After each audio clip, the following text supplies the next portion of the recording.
جب ہم لوگ کہتے ہیں نا ڈھول نہ بجاؤ ماہ محرم پہ، تو ہمیں یزیدی ہونے کا لوگ تانا دیتے ہیں، اے یہ یزیدی لوگ ہیں یزیدی. ہم کہتے ہیں کیوں یزیدی ہو گئے ہم؟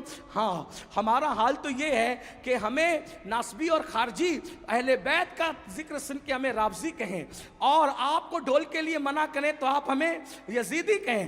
بہت اچھی بات ہے، آپ کے اپنے معاملات ہیں، مگر یاد رکھنا اللہ کی عدالت میں تمہیں بھی منہ دکھانا ہے اور ہمیں بھی کھڑے ہونا ہے.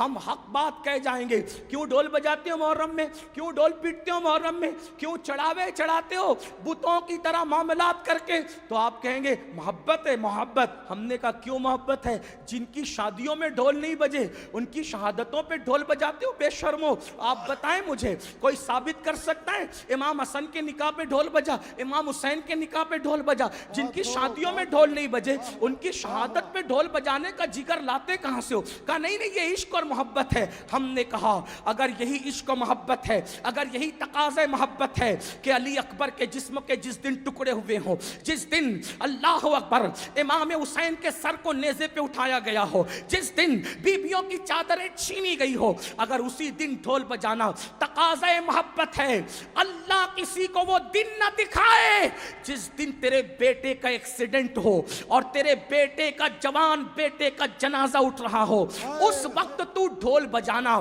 پھر سمجھیں گے کہ تقاضۂ محبت کسے کہتے ہیں. تیرے جوان بیٹے کے لاشے پر تجھے ڈھول بجانے کی ہمت نہیں ہوتی اور ہم شبیہ پیمبر کے جگر کے ٹکڑے کیے گئے، اس دن تم ڈھول بجا کر محبت کی علامت قرار دیتے ہو. شرم نہیں آتی؟ ذرا سوچو تو صحیح. سنیو، بدعقیدگی کے راستے ہم نے استوار کرنے کی کوشش کی ہے. امام احمد رضا کی شان یہ ہے انہوں نے اہل سنت کو بھی اصلاحی نظریہ پیش فرمایا اور بدعقیدوں کو بھی لگام عطا کی.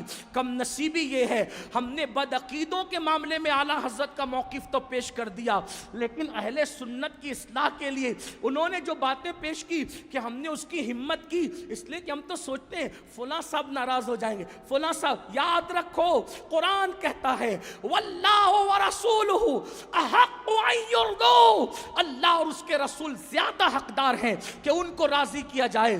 لوگ رزاق نہیں ہیں، رزاق اللہ ہے. اس لیے سنیوں میری قوم کے جوانوں، امام نے جو پیغام دیا ہے اس دونوں کو سینے سے لگاؤ.